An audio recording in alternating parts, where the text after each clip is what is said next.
Day 3 వెళ్ళిపోతున్నాం ఇంకా. ఓకేనా?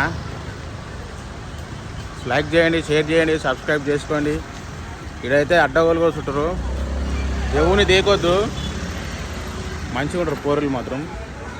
వచ్చేయండి.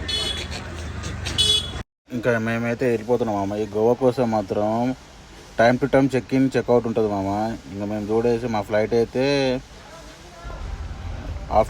ఈవినింగ్ 6 o'clock అయితే మేమైతే ఇప్పుడే వెళ్ళిపోతున్నాం. 10 o'clockకి క్యాబ్ తీసుకుని అయితే వెళ్ళిపోతున్నాం ఎయిర్పోర్ట్కి. ఇంకా చెక్అవుట్ అయిపోయిన తర్వాత ఏం చేయలేము మామ. ఇంకా మనం ఇంకా డైరెక్ట్ ఇంకా ఎయిర్పోర్ట్కి వెళ్ళి అయితే అక్కడైతే స్టే చేయాలి మనం. ఇంకా వెళ్ళైతే ఇంకైతే ఈ నుంచి అయితే లాంగ్ జర్నీ ఉంటుంది అంట మనకి. క్యాబ్ అని అయితే మనకి చెప్పిండు, లాంగ్ జర్నీ చేయాల్సి వస్తుంది అని చెప్పేసి. చూడండి, వెళ్ళేటప్పుడు అయితే కార్లో అయితే వ్యూ అయితే మంచిగా అనిపిస్తుంది.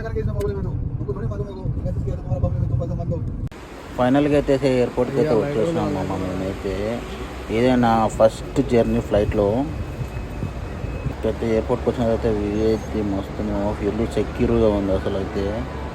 ఇంకైతే ఎయిర్పోర్ట్కి వచ్చిన తర్వాత అయితే కొన్ని అయితే రీల్స్ అయితే తీసేసుకున్నాం మామ. ఎందుకంటే ఎయిర్పోర్ట్కి పోయినామని చెప్పేసి అందరికి చెప్పుకోవాలి కదా మనం. ఫస్ట్ టైం కదా ఎక్కేది ఫ్లైట్. ఎయిర్పోర్ట్కి అయితే వచ్చేసి అన్నీ అయితే వ్యూ అయితే తీసేసుకున్నాను.